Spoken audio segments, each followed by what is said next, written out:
In this video, I'm going to explain hydration melting.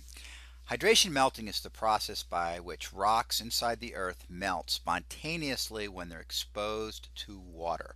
Their temperature doesn't change, their pressure doesn't change. The only thing that changes is that they are suddenly exposed to water, and that the presence of the water triggers melting, causes partial melting of the rock. An analogy for hydration melting is something that happens all the time up north in the winter. And that is, if you've lived up there, you know that when there's a lot of snow and ice on the road and on your sidewalk and people are lazy and they don't want to chip it off, one of the things you can do is simply scatter salt on top of the ice. And if the conditions are right, if it's not too cold, that salt will cause the ice to magically melt. Now, the reason why this happens has to do with a process called melting point depression. And this is a chemical process. The basic idea is this, that the normal reaction of ice to water, the melting reaction of ice to water, we all know happens at 0 degrees C. Now, adding salt to the ice fundamentally changes the chemical reaction that occurs. Instead of ice simply melting to form pure water, instead the combination ice plus salt are the products of the reaction, and the reactants consist of salty water. So in other words, we're adding to the ice a contaminant that has the property of readily dissolving into the liquid phase. In this case, it's salt. Salt doesn't dissolve into the solid phase ice, but it readily dissolves into the liquid phase water. And because of that, when you add salt to ice, the mixture of salt plus ice melts at a lower temperature than pure ice. In fact, it melts at a temperature substantially lower, -18 degrees C.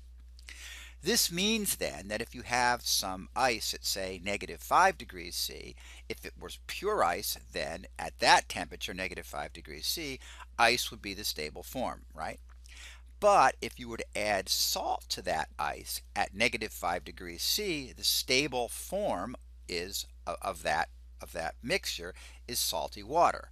In other words, simply adding salt to ice at -5 degrees will cause the ice to magically melt. This is the process that's called melting point depression, and it is precisely what happens in the mantle. Now, in the mantle, the pertinent reaction is the melting of peridotite rock when it crosses the solidus. So the reaction is essentially that peridotite partially melts, right? This reaction, we've talked about how this reaction happens under what we call dry conditions in the absence of any kind of contaminant. And we know that happens at about 1100 degrees C near the surface and at increasingly higher temperatures as we get deeper and the pressure increases.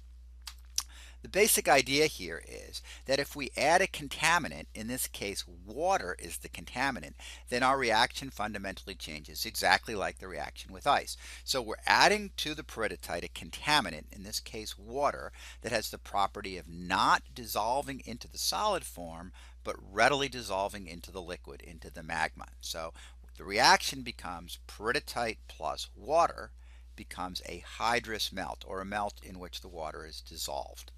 I want to note here that the water, it's not actually liquid water that we're adding. Under the very high temperature and especially very high pressure conditions that prevail in the mantle, water actually exists in the form of something called a supercritical fluid. It's like a super dense steam.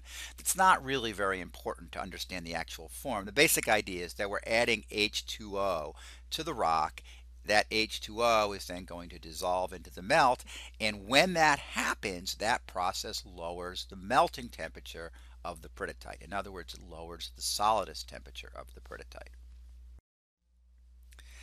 Here is the phase diagram that we showed before that we used to describe decompression melting. It's the phase diagram for peridotite rock that undergoes the dry reaction of rock to magma. In other words, this is what happens in the absence of the contaminant water.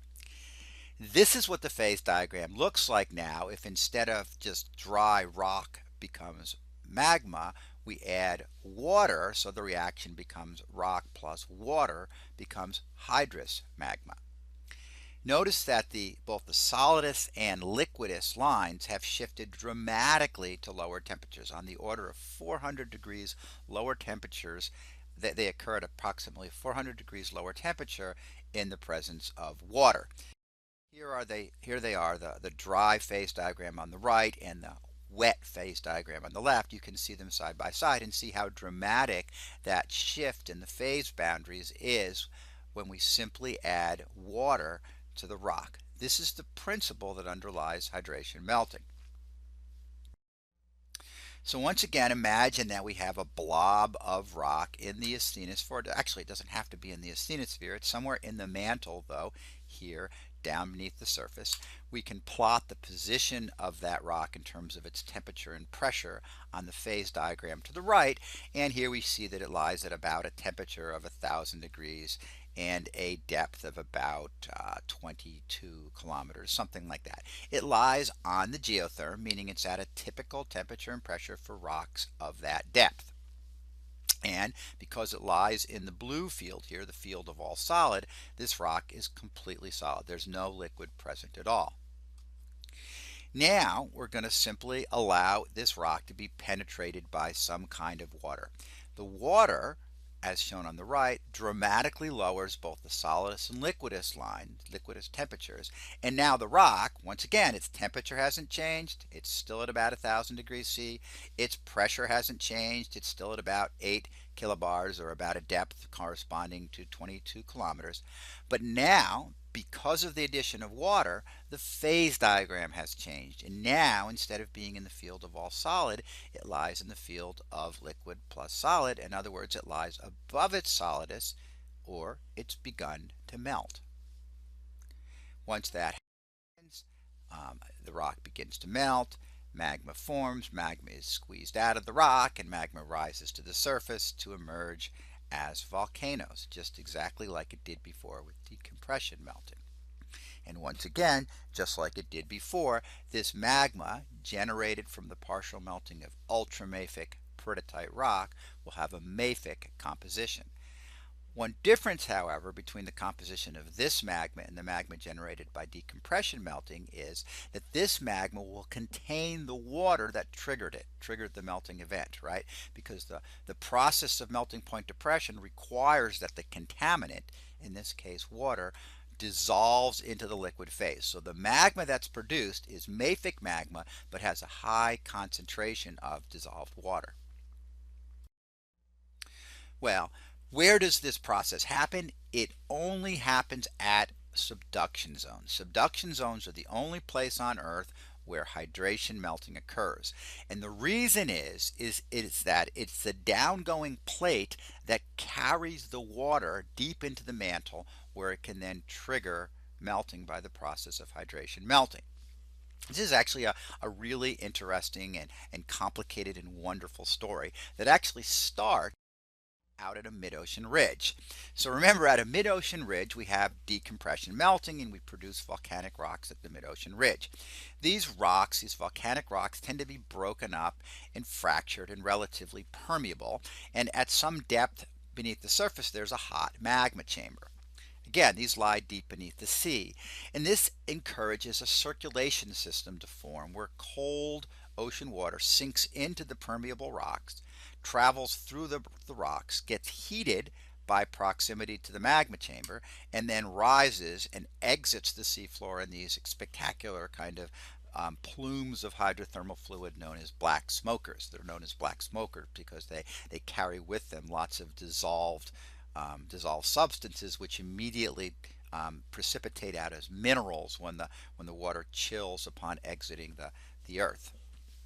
Now, the interesting thing is that not only does this water, as it travels down through this pile of volcanic rock, not only does it leach things out that form those precipitates in the black smokers, but this water also performs geochemical work on these rocks.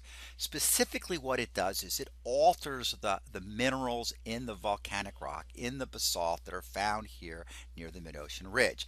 One of the most common iron magnesium minerals in this rock is a mineral called pyroxene. And when exposed to these hot hydrothermal fluids, the pyroxene undergoes a chemical reaction where it reacts with the water to form secondary minerals called serpentine and amphibole. So this is what the pyroxene looks like, and you'll notice that it's a typical iron, magnesium, calcium silicate mineral, and it reacts with water that's circulating through the system, driven by cold sinking water and then rising hot water. And that water transforms the pyroxene into these altered minerals, either serpentine on the top here, or amphibole here on the bottom. Actually, it's a combination of both of these minerals. Now, a key feature of both of these minerals, if you look at their formulas here, that's serpentine on the top and amphibole at the bottom, is the presence of this hydroxyl or OH group in both of their formulas. OH or hydroxyl is how water gets dissolved in minerals. So what it consists of, this is chemically bound water found in the chemical formulas or in the structures of these minerals. This is what happens to that water as it passes through the rocks and alters the pyroxene. It actually enters into the structure of the altered minerals serpentine and amphibole and appears there. These minerals then contain chemically bound water, which is locked up into their chemical structure.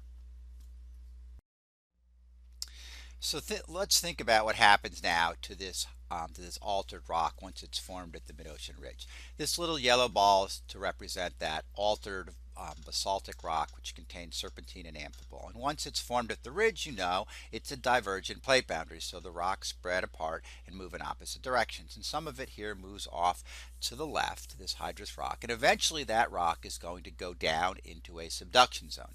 And as it goes down the subduction zone, it's going to get heated up, and it's going to get hotter and hotter and hotter until at some depth the amphibole and the serpentine are no longer stable. And at that depth, the amphibole and the serpentine are going to revert back to olivine with the reverse reaction that originally formed them. The serpentine and amphibole are going to react to form olivine and release the water that was contained in their structure.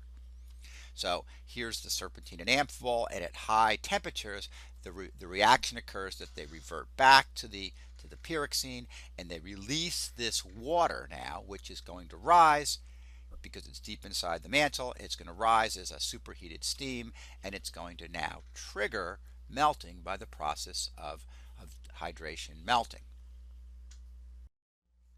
So let's summarize now. Here we have a subduction zone. And remember, we've got this hydrated oceanic crust, containing amphibole and serpentine, which is moving away from the mid-ocean ridge, and eventually it plunges into the earth at a subduction zone. And as that rock goes into the subduction zone, it gets hotter and hotter and hotter as it enters the earth. And at some point, it becomes hot enough to where the serpentine and amphibole are no longer stable. They revert back to pyroxene, and in the process they release water. That water then right here rises, and it triggers melting by the process of melting point depression in the overlying mantle, in this pinkish material here, which is the mantle rock. Remember that when the mantle partially melts, the ultramafic rock of the mantle partially melts to produce a mafic magma. That magma then rises as blobs here and eventually works its way out as volcanoes on the volcanic arc. The depth where this hydrated oceanic crust gets hot enough to release its water is usually about 100 kilometers beneath the surface. So that's a good sort of easy number to remember. So when the rock gets about 100 kilometers into the subduction zone, it gets hot enough to where the amphibole and serpentine become unstable. They revert back to pyroxene, release their water, and trigger melting by the process of hydration melting.